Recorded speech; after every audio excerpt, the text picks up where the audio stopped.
Hello everyone and welcome.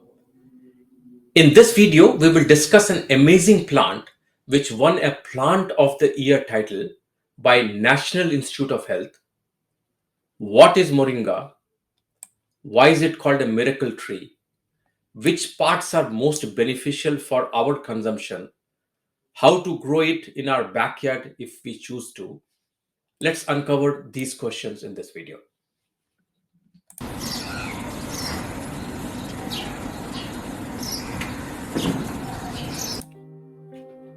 Initially discovered for its beneficial properties thousands of years ago, only recently it has become one of the most impressive herbal supplements to hit the health market.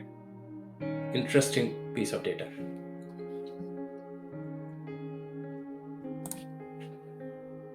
In 2008, the National Institute of Health called Moringa the plant of the year. Simply amazing.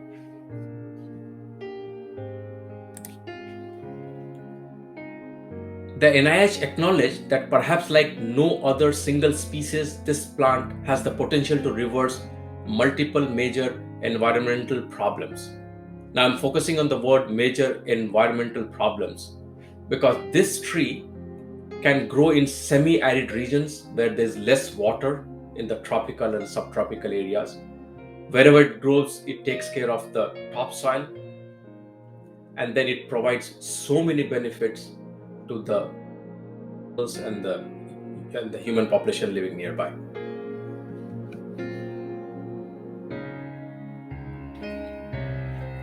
Also called as a miracle tree, few other names like drumstick plant or horseradish vegetable.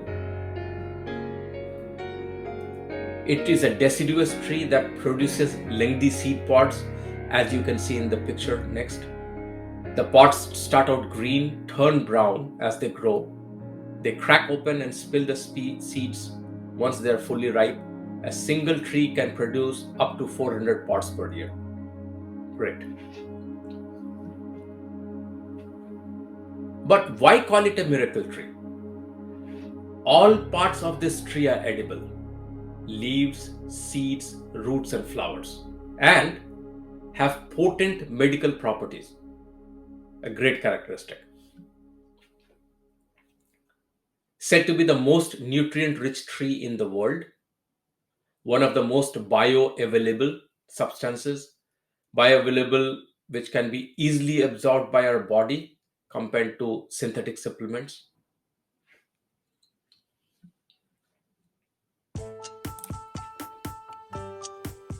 Now let's dive into the health benefits.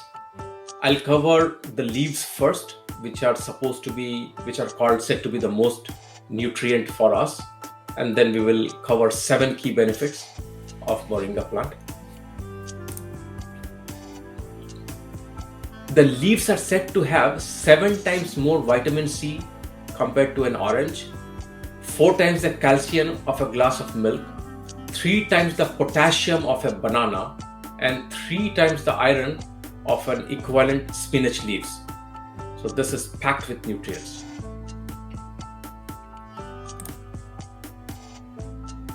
The leaves are also said to be a good source of protein and essential amino acids which help heal and build your body. Packed with antioxidants. We'll cover the antioxidants a little deeper in this video.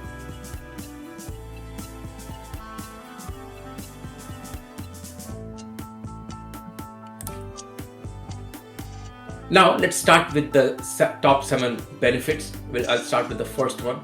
May help reduce inflammation. Inflammation is one word that you will keep hearing all the time. Body's natural response to infection or injury. If there's chronic inflammation which persists in your body, I believe that it leads to a lot of chronic diseases. So we need to be very aware of this, and chronic diseases like heart diseases, diabetes, and many others.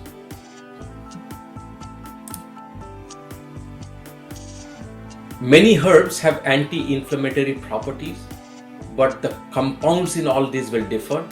It is said that antioxidants from Moringa powder are considered the best source of antioxidants.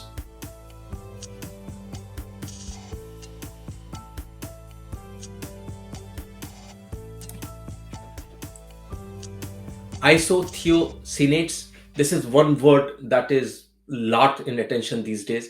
I plan to create a separate video on this topic because it is today a key ingredient in fighting a lot of diseases. One very important call out here is the is moringa being more effective anti-inflammatory than turmeric. I have grown up with turmeric, and turmeric was is definitely a very popular product. You'll hear about golden milk and so on and so forth. Now, it was interesting for me to know that moringa is more effective as an anti-inflammatory agent.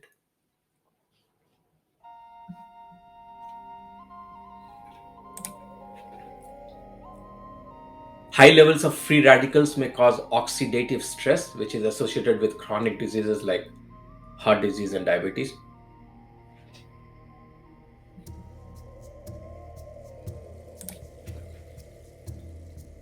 I have put like two key antioxidants here. One is quercetin. This powerful antioxidant may help lower blood pressure. The second is chlorogenic acid, may help moderate blood sugar levels after meals.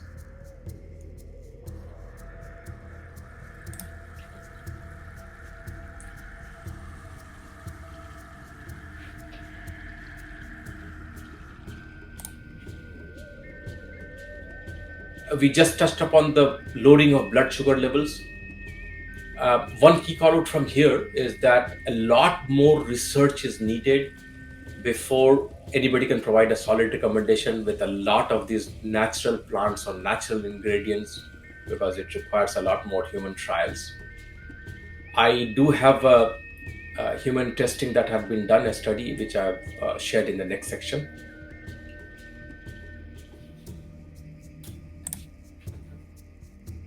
Pancreatic health. This study suggested that moringa may promote pancreatic health. Pancreas, as we all know, is mainly associated with insulin production among all other enzymes, key enzymes. And insulin is a key factor in your blood glucose.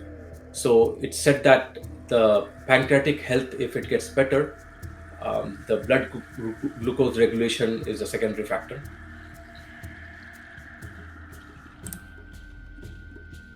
Moringa can help lower cholesterol levels. Now, cholesterol and your heart health are all associated, so it's a great ingredient.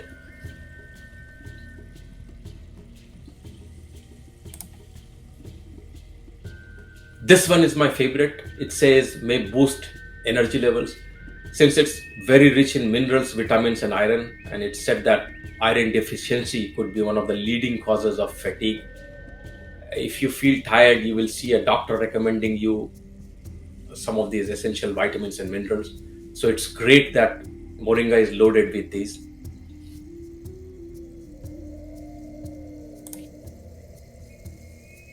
Improves skin health, helps with reducing wrinkles and fine lines. And the last one is it may help protect against arsenic toxicity. One interesting study that I read is the cake from the seeds of moringa. They are even used today to filter impure water in some of the countries in Asia or Africa.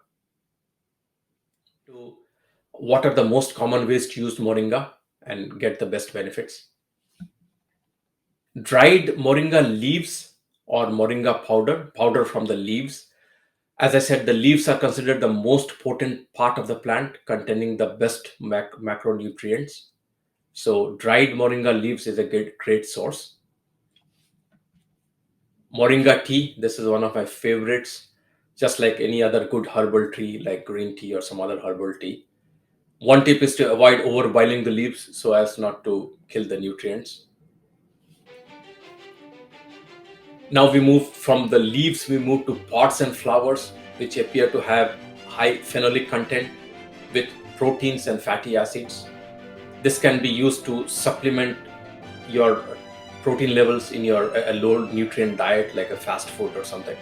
And the last one is oil from the seeds is sometimes called ben oil, used as a natural cream or lotion. So natural, all like resonates really well. There are a lot of supplements available. I personally prefer the leaves, and I just use a few leaves, like maybe a couple of days a week, to add as a supplement in my diet. Now, some important disclaimers. When taking Moringa supplements, important to follow instructions on the package. The leaves are generally safe when consumed in small amounts, but they can cause side effects when taken in large doses. And the side effects could be lowering of blood pressure, slowed heart rate, uterine contractions, cell mutations, and so on. So, always better to be cautious, consulting a physician, observing your side effects whenever you consume any supplement.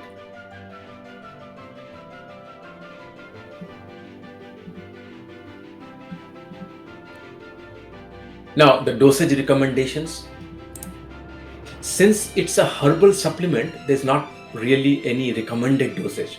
It's not an essential element, like, say, an omega 3, for example. It's not essential to our body. It's just a herbal supplement, so you can choose. Recommended that you start with half a teaspoon of dried moringa orally for 3 to 5 days, and then the suggestion was you can keep increasing as you like.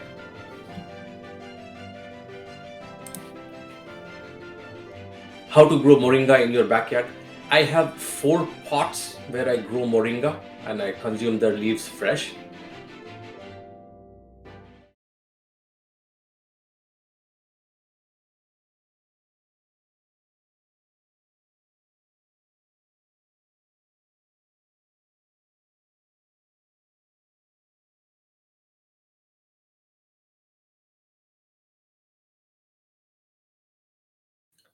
I have seen moringa grow in its natural environment. The tree can be a little sizable, more than 10 meters, good foliage, and loaded with so many benefits. In your home, you can choose to grow it up to just 2 to 4 meters. Thank you so much for watching. I hope I provided some information to create more health awareness, and you can pick this information and go and do a much more deeper research. I would really appreciate you sharing. Please share your comments with me. This encourages me to put together such natural, more of such natural videos. And thank you so much for watching.